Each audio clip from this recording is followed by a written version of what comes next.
The following is a hockey podcast out of Vancouver and Surrey, British Columbia. It'll only consist of a lot of puck talk and even more BS, or in actual words, banter and satire. Enjoy, and as always, go Canucks go. January 30th, 2023, the day the Vancouver Canucks traded away their captain, Bo Horvat. Well, guess what? I got to tell you something for free on the other side here on Locked On Canucks.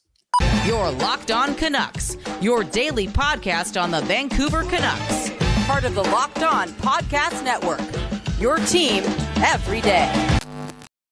Hey, welcome to another episode of Locked On Canucks. My name is Trevor Beggs, co-host of Locked On Canucks and also a Canucks writer for Daily Hive Vancouver. Before we dive into the episode, we got to thank you for tuning into Locked On Canucks. It is your team every day, part of the Locked On Podcast Network. If you haven't done so already, make sure you subscribe or follow us for free. Yeah, it's like lots to tell you for free on today's episode. Subscribe or follow for free wherever you listen to podcasts. Before we get into it, I also got to shout out FanDuel. Make every moment more. Right now, new customers get $200 in bonus bets if your best bet of $5 or more wins. Visit FanDuel.com/lockedon today to get started. It was 1 year ago today that the Canucks really changed the trajectory of their franchise, and that might be a bit bold, a bit outlandish, but no, it isn't. No, it isn't. No, it isn't, bro. It isn't, bro. Oh, wow. We did it, bro. Right. We did it. Bo didn't do it. Bo didn't do it. We did it. Anyways, continue. And to start off the show here, we will dive into the Bo Horvat trade. And yeah, you know all about it. So we want to give our takes on where the Canucks would be if Bo Horvat was still around. What changed with Bo Horvat being gone? And what's one of the biggest trades in Canucks history? We'll try to tackle that in the first part of the show. In the second part of the show, we want to look at Aatu Raty because we did an episode back in the summer about how Aatu Raty was really following a very similar trajectory to JT Miller. Heading into their draft plus 2 seasons, they both were about half-point game players in the AHL, both highly touted prospects. Where's Aatu Raty at now, and is he still compared to JT Miller? We'll end off the show with the Nikida Zadorov rumors, and I think Kyle's got a confession that he wants to make to the listeners. So we'll get into all of that. But first and foremost, hey, Kyle, you got something to say, man. Let me introduce you, my co-host. What's going on, buddy? Kyle what did I tell you, Trevor? What did I tell you? Don't make it about us. Don't make it about me. It's about the Canucks, okay? I don't want to have the spotlight. I got a big announcement at the end of the episode. I got to sign a new deal. It's really sad. It's not sad. It's emotional. But I don't want to talk about that right now. We got to talk about it at the end of the episode because the people matter, man. I don't matter. The Canucks matter, and the people watching this, they matter. Speaking of which, again, hit the subscribe and the like button because we do this. Maybe we do this every day, right? Your Canucks every day over here at the Don't Doze Art Lab, home of the West Coast bias. They've been feeding that bias to the streets for years and years and years. And man, oh man, Bo Horvat. 1 year later, is this conversation a bit stale, a bit old? You know what I'm saying? I don't know, but it does happen to come during All-Star break. You get what I'm saying? It's kind of fitting. And I like to talk about the whole Horvat thing because even though it feels like it was so long ago, it really only was 12 months. And so much has happened in those 12 months. And at the same time, I feel like so little has happened, especially with the top of that lineup. And look at the turnaround. Look at the turnaround. Yeah. You took Bo out of there. You put the C on Quinn Hughes and everything changed. And putting the C on Quinn Hughes is where I got to start this conversation off with because that was maybe the biggest offseason move for the Vancouver Canucks. And maybe, just maybe, I'm going to guarantee it actually, it was the biggest move in Vancouver Canucks history. Moving off of Horvat and going to Quinn Hughes with the C because the standard completely changed. Look, Quinn Hughes, like Horvat's a good player, really good player. But Quinn Hughes, he's one of the best players in the league. And from what I'm seeing and from what I'm hearing, we're talking about Rick Tocchet, Rutherford, and Alvin making this decision. They were around legendary leaders throughout their whole lives in the NHL. And the way they talk about Quinn Hughes, what I've heard from Quinn Hughes, man, oh man, this guy's an alpha leader. And maybe from our point of view last year, we couldn't really put those things together and connect it to Quinn Hughes because he kind of seems quiet, but it's kind of obvious that he is the loudest in the room. He's the voice of the room. And this whole Stanley Cup or bust / Stanley Cup dreamlike state we're in is, I wouldn't say mainly because of Quinn Hughes, but he just oozes that that standard. You know what I'm saying? And Bo Horvat didn't. Yeah, it's interesting. I think, Quinn Hughes and Thatcher Demko are two guys I look to with, absolute ice in their veins, leaders of this team. Every time you hear them talk, it's all about humility. Like, we haven't accomplished anything yet. But honestly, I do feel like I like the fact they went bold on Bo Horvat. But, when I look back at the whole situation, I still think Horvat probably got too much flack, right? Now, it is crazy. It is crazy that, again, a year ago today, they traded away Bo Horvat. They're one of the worst teams in the NHL. And then all of a sudden, the Canucks, again, tied for first in the NHL right now. And Horvat had a career year. He had a career year when they traded him. You know what I'm saying? He was paced for 50 goals. He was paced for 50 goals. But at the same time, as Emily says, he wasn't doing the most in the room. Yeah, I think Bo Horvat wasn't a bad leader, but he didn't quite have the same ice in his veins that Quinn Hughes did, right? Exactly. But again, we were talking about a guy who was on pace for 50 goals. I think he had 30 goals by the time we traded him at the deadline, right? Like, he was having an incredible year. He's putting up very similar numbers to what Brock Besser is putting up this year, right? Again, Bo Horvat, not as good of a playmaker as necessarily as Besser, but he's having a hell of a season. One of the things I think about too is, where would this team be if they decided to keep Bo Horvat around, right? And I don't want to say that they would still suck. I don't think that's fair, because I do think a lot of this change came from Talkett, what they added in the offseason. Now, that being said, if you keep Bo Horvat, you're probably signing him to that deal worth $8.5 million a season, right? You're giving him a $3 million raise. That means you don't get Filip Hronek, and you probably don't sign, like a Carson Soucy or an Ian Cole either. So that makes me think that his defense is still a lot worse if Bo Horvat's not here. So that's the main problem with, if Bo Horvat was still around. I think the Canucks would be better, but I don't think they'd be nearly as good because they wouldn't have had the money to revamp their defense. Bro, if Horvat is still on this team, we lack a lot of swagger. You know what I'm saying? No, straight up. You make decisions like that. You pull the plug. You name Quinn Hughes the captain. It's just truth, bro. Quinn Hughes is swaggy, bro. Look at this comment from Aaron, bro. Aaron, you should just hop on the show. Run the show. You can tell how much Hughes cares about the team and winning by his on-ice performance. He looks like one of the most driven players in the league. Give the man the Hart Trophy. Now, Bo Horvat, obviously a tryhard too. He was a tryhard. He is still a tryhard, a really good hockey player. But there's a different level, a different standard. Like, Quinn Hughes is one of those guys who you can't replicate. Like, when it's all said and done, I feel like, you know how we talk about the Brian Leaches? I'm not going to say the Bobby Orrs. Like, that's a different level. But you know how we talk about the best defenseman of all time? Quinn Hughes. We see it like every 5 games. They're showing the stat sheet, the history books. He's writing history. He's one of the best players in hockey who happens to be the most driven player on the team. This guy never smiles. He's always looking for what's next. That sets the tone for the rest of the team. The Canucks are not swaggy if Bo Horvat is still the captain of this team. Obviously, you can tell I'm mad because Horvat did take a shot at us right when he got to the Islanders. And maybe it hasn't even been a year since I heard that quote, and I didn't like that. Anyways, we're not even close to the team we are. You brought up the obvious points. We wouldn't have the cap space to, bring in the players. But when it comes down to it, for me, it's just about the culture. And that's why things are changing. And I know Talkett was there and he's a big part of it, but it really does come down to the players. And we've been stroking off the management and the coaching staff for so long.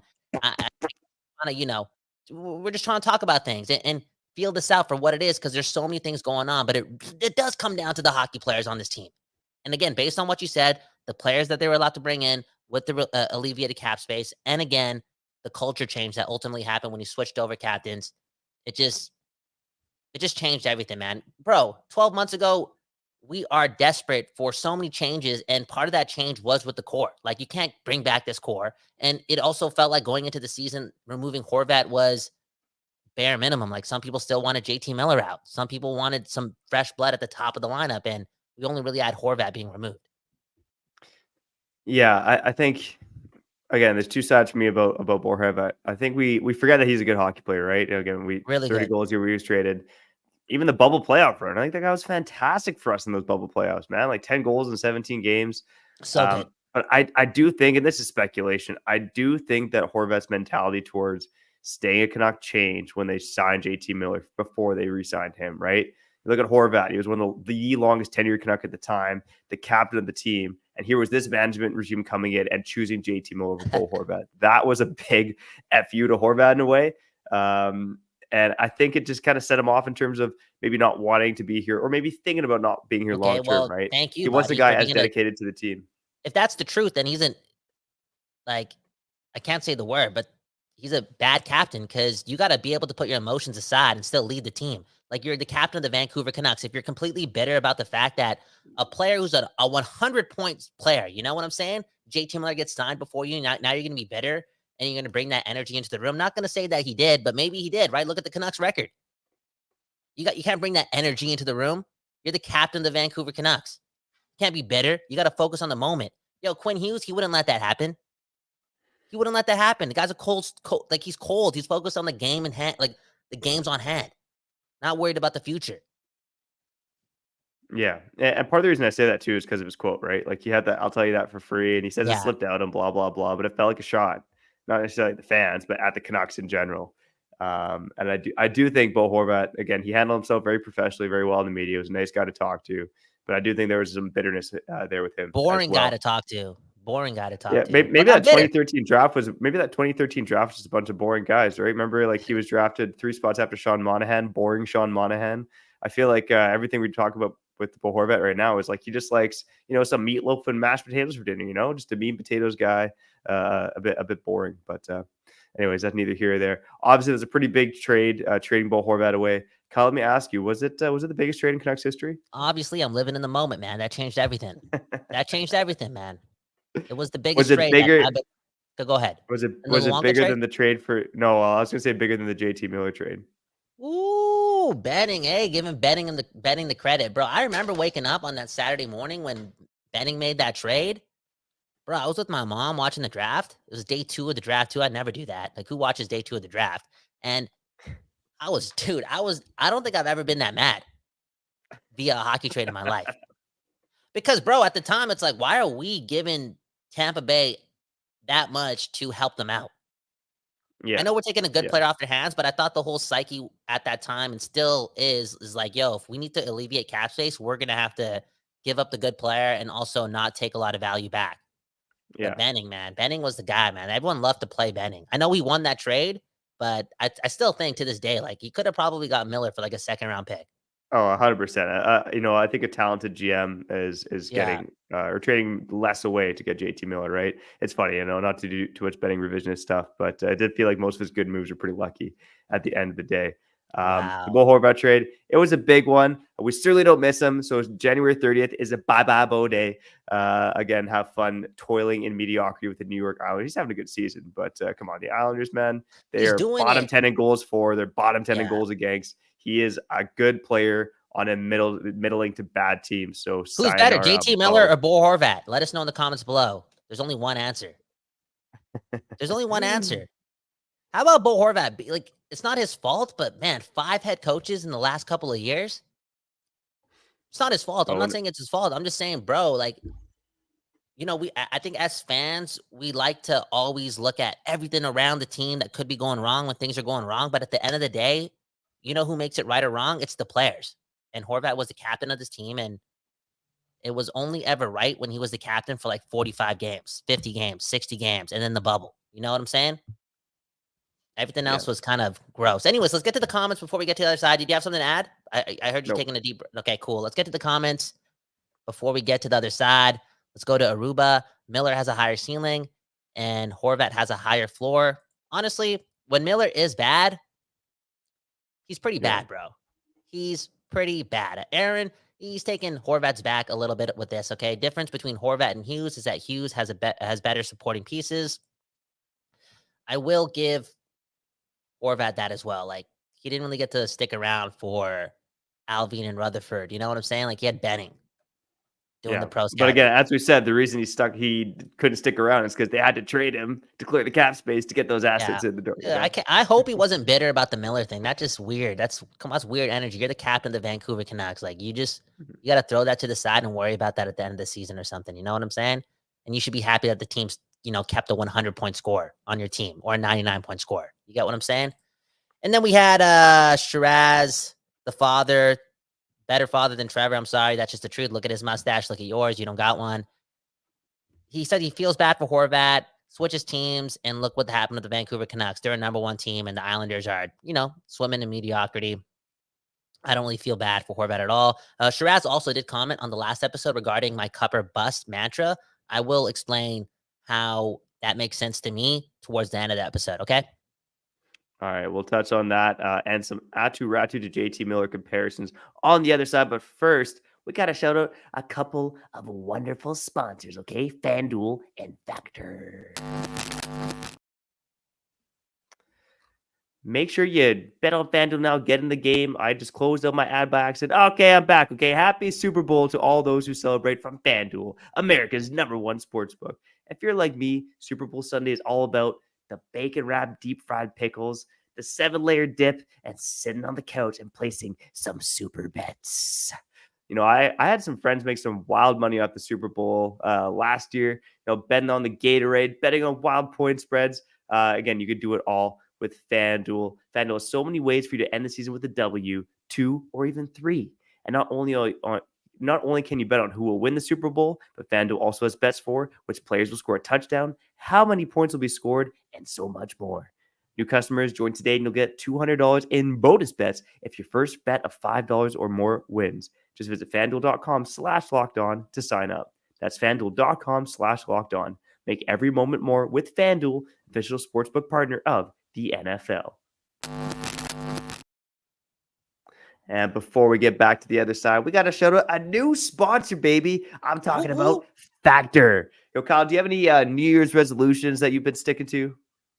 I'm already a meal prep guru. I know where you're taking this segue. I know what it is. Like, to cook your own meals, bro. I'm 30 and a half years old. I'm a proud Hindu. I'm doing my thing. I'm trying to level up. I've been cooking meals for a couple years now. So yeah, What? I didn't really answer your question, but I knew you were taking that. No, it's all right. That's all right. Kyle, you're a busy guy, okay? And you listen out there, you might be busy. You might not want to, prep all your own meals. It takes some work. And that's where Factor comes in, okay? Ooh. Factor's ready to eat meal delivery, takes the stress out of meal planning, and sets you up for success here in the new year. Forget frantic lunch preps and rush dinners. Factor's 2-minute meals are your secret weapon here in the new year. Fuel up fast with restaurant quality meals, all delivered right to your door.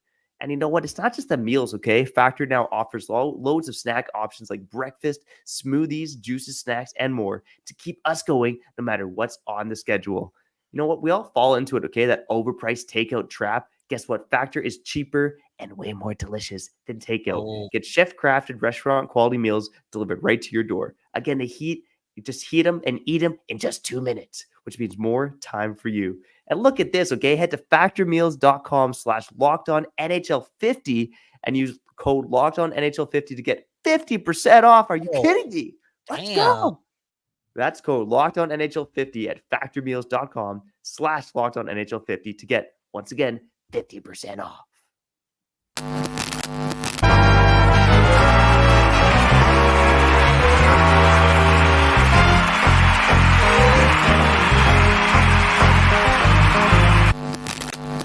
Okay, we back on Locked On Canucks. My name is Kyle Bhawan. That right there is Trevor Beggs, talking all things Bo Horvat, talking all things that trade, and talking more about my life, okay? At the end of the episode, I got a big announcement.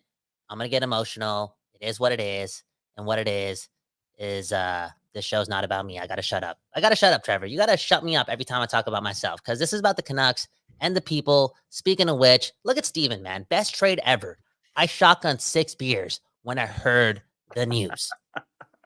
Bro, okay, I didn't shotgun 6 beers, but it's crazy. Again, I brought this up a couple days ago when I was talking about Brock Besser and whatnot. It's like, even when we made that trade, like, I was super happy. I was content with the return because it kind of changed the philosophy of not just Canucks fans, but the Canucks themselves. And for a couple of minutes, it seemed as if we were, quote unquote, retooling/rebuilding with assets. And then fast forward, I don't know, what was it, 8 minutes later, and we traded for Filip Hronek. And Shiraz says that the Hronek asset acquisition was worth it. So a lot of things happened with that Horvat trade, man. We barely touched on the Hronek thing. Like, I know you touched on it, but we barely touched on that. I mean, that's huge. Yeah. And you can go watch our second ever episode of Locked On Canucks. We had to react to the Hronek trade. Actually, maybe don't do that because we were a little bit like, what the hell is this team doing? But thankfully, that trade worked out.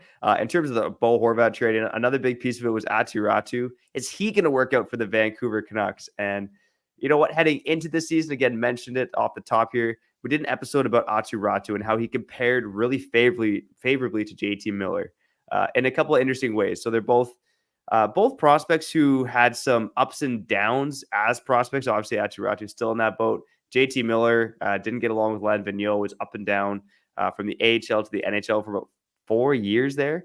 But in their draft +2 season, so the second season after they were drafted, their scoring profiles were very similar. But JT Miller, about a half point a game, 23 points in 42 AHL games. Last year, Aatu Raty was very similar for his time between the Abbotsford Canucks and the New York Islanders AHL affiliate. He had 27 points in 52 combined AHL games. Now, I was kind of thinking going into this season, is that trajectory going to keep up? You know, is Aatu Raty and JT Miller going to follow the same trajectory? Because, hey, if the Canucks have another JT Miller on their hands and Aatu Raty, that alone would make that Bo Horvat trade a win. Although I think most Canucks fans would already consider it a win. Now, this is where it gets a little disappointing, okay? JT Miller in his draft +3 season, the third season he played after being drafted by the Rangers, he was basically a point-a-game player in the AHL. He had 42 points in 41 games and, played 30 NHL games as well that season with 6 points in those games.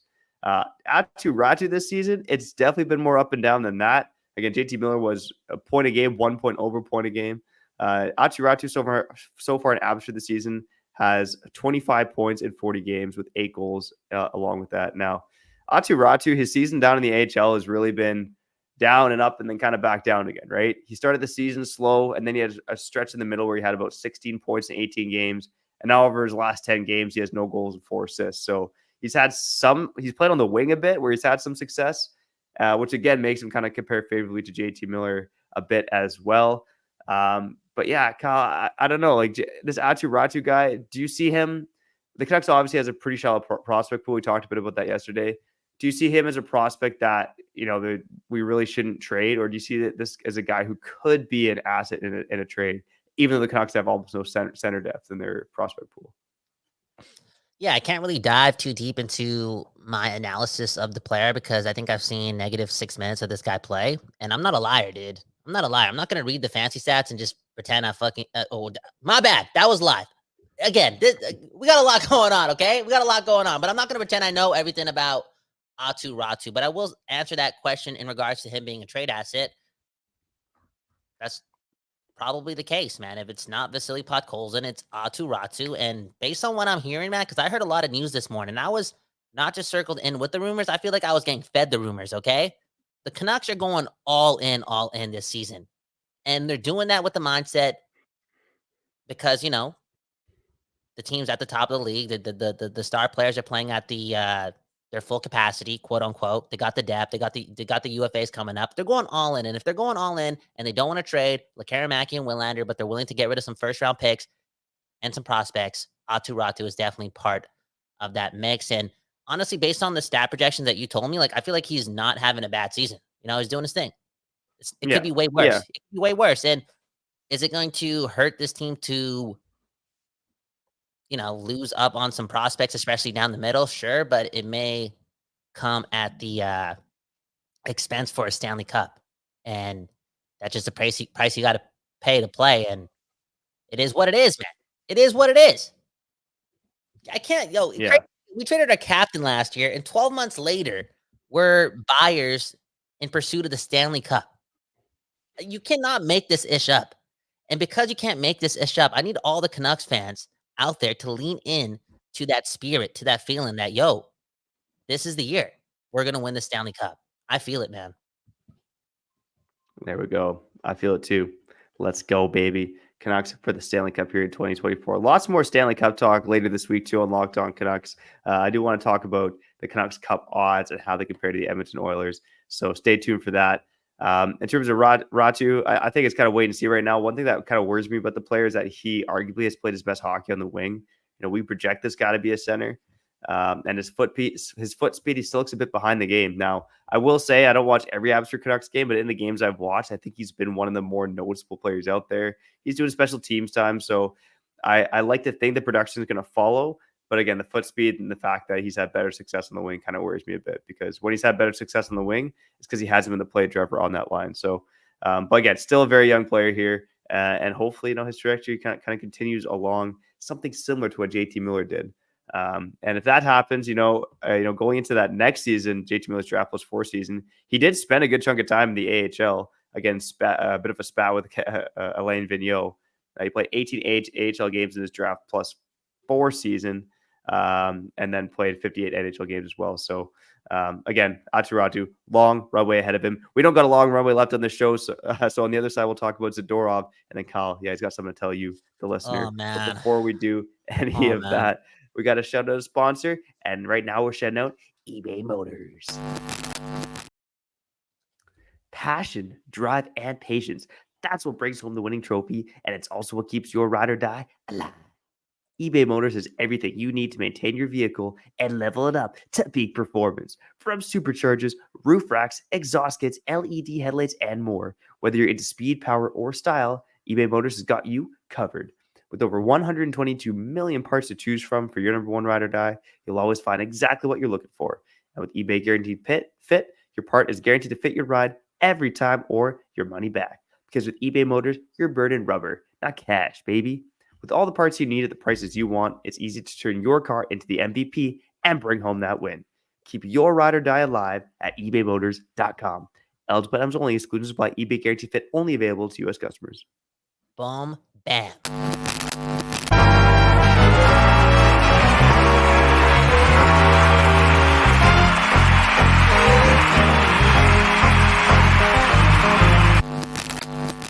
Okay, we back on this episode of Locked On Canucks. My name is Kyle Bhawan. That right there is the Aatu Raty specialist, Trevor Beggs. That was tough, man. That was tough. This guy just talked about Aatu Raty. He turned it over to me, and I had nothing to say. Why? Because I'm honest. I'm honest, man. Speaking of my honesty, okay, you know what? I'm not ready to talk about it, man. I'm going to get emotional. Give me like 3 or 4 minutes, okay? Can we get to the comments first? It's about the people, okay? For real. This makes a lot of sense. I didn't even think about this, okay? Look at Lefty, okay? Horvat was a terrible passer. You also mentioned that he feels bad for the 8 years, wondering where Horvat was 40% of the time.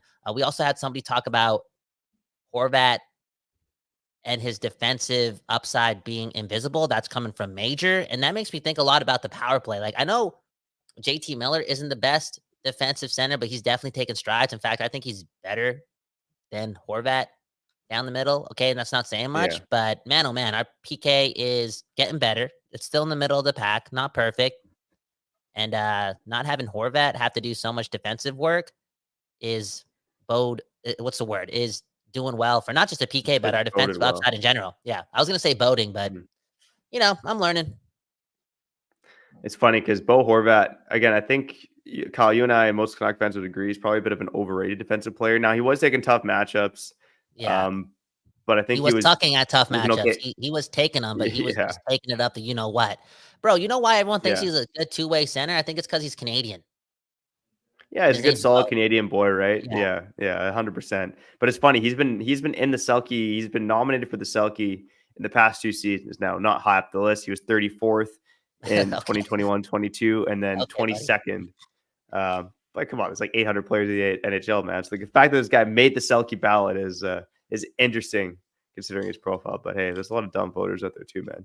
Look at this comment. Okay, I believe that Quinn Hughes is the greatest Canuck captain in franchise history. He said the greatest Canuck in franchise history, which is another thing. And again, just making that change from going to Horvat, who is like top 70 player in the league, to giving the C to a top 3 to a top 5 talent in Quinn Hughes. Huge difference, man. What were you gonna say? Yeah. I was gonna say that might be an off-season article or off-season episode, I should say. Like, who are the greatest Canucks in franchise history, and where do JT Miller, Elise Pettersson, and Quinn Hughes rank? I was just gonna talk about Zadorov quickly because that's kind of what we wanted to talk about. Yeah, we got a commenter saying don't buy a Zadorov jersey. Yeah, I think that's 100% accurate. Shout out Lefty. Nikida Zadorov came up in trade rumors this week. Even Jason Bruff on Sports at 650, who doesn't consider himself an insider, said he heard some rumblings as well. Look, I think it's interesting, and it might stem from the fact that the Canucks think they have 0 shot at re-signing Zadorov. But I think when you acquired him, you kind of figured he'd be a rental with maybe a shot that you could re-sign him, but he was largely acquired to be a rental. So I personally would be shocked if they go out and trade Zadorov. But again, new management team in place. They seem to like wheel the deal, and so always a possibility. But I would not expect Nikida Zadorov to be traded by the trade deadline. maybe Zadorov was just a stopgap to help this core out that had a pretty good start within its first 15 games, but was having trouble replacing Carson Soucy because at the time, Noah Juleson sucked and Mark Friedman was just average, and they kind of want to stop the bleeding before Soucy got in. And I could see that being the case, but at the same time, I don't like when these rumors come out, man. I'm not going to lie. Like, it's too early. You know why, man? Because I feel like the team is doing so well. And I know Zadorov is not like the biggest part of the equation, but he's definitely a piece. And during his time with the Vancouver Canucks, I think he's played like an 81 overall, an 82 overall. But I've also seen this guy be physical and stand up for the boys, which means a lot. And I heard Don Taylor say that, I'm hearing that he doesn't mesh well with the, like something like he's not meshing well with the team, blah, blah, blah, right? Zadorov seems to be a bit of an alpha, blah, blah, blah. But I don't know. I think like when you're a Vancouver Canuck and this guy is standing up for you, dude, you're buddies with the guy. You get what I'm saying? Like, you got respect for him. It's just the truth. Yeah. So again, I think the Canucks, again, they're going all in this season. They want to ice the best lineup that they can. I just said that Zadorov to me is like an 81, 82 overall player. If they bring in like a Tanev or another defenseman, they're going to be stockpiled with defensemen. They're going to have to make moves. They're also going to have to make moves because of the cap. It is what it is, but I just don't see it happening right now. No, I would agree with you, buddy. I think Zadorov's sticking around. Yeah. Okay. Anyways, let's talk about. I might cry here, man. We got sad music here. Might just help out, man. Is this?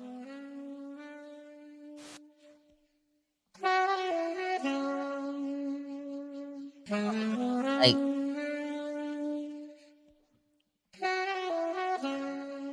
I need your support, Trevor. Trevor called me last night. We had a large talk. It was the latest phone call we've had in quite some time. Trevor's a family man. A lot of things are talked about.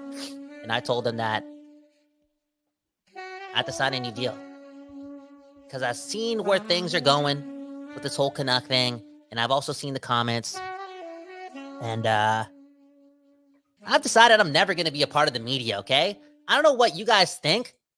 Okay, for real, because I see the comments sometimes like, oh, you guys in the media have to watch what you say. You podcasters have to watch what you... Dude, I'm not part of the media.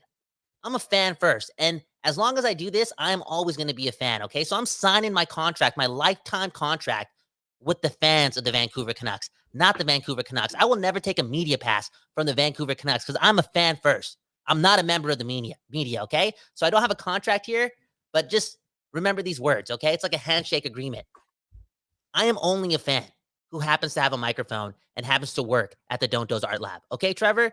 Don't ever call me a part of the media. When you make phone calls to me, don't talk about like podcasting and all that stuff. Talk about the Canucks. Talk about the fan base first. I am not part of the media.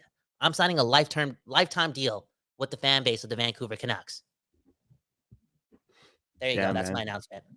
That was big. That was big. You know, I did see at some point Locked On like in the booth, but you know what, man, this is a tough decision for you. I know. You know, a few tears spilled on that phone. I could hear you weeping. Glad he kept together for this, but come on, man, Kyle Bhawan, you're one of the biggest Canuck fans out there, man. And the people need you. I need you. I'm not a media member. Not a media member. That's okay. I know the show's growing and the numbers are growing and people can say what they want to say. And I just want people to know, moving forward, I'm just a fan with a microphone, okay? And some internet connection. Trevor Beggs, I can't speak for you, but that's who I am. Anyways, Locked On Canucks, Kyle Bhawan, Trevor Beggs, your team every day. Beggsy, sign us out.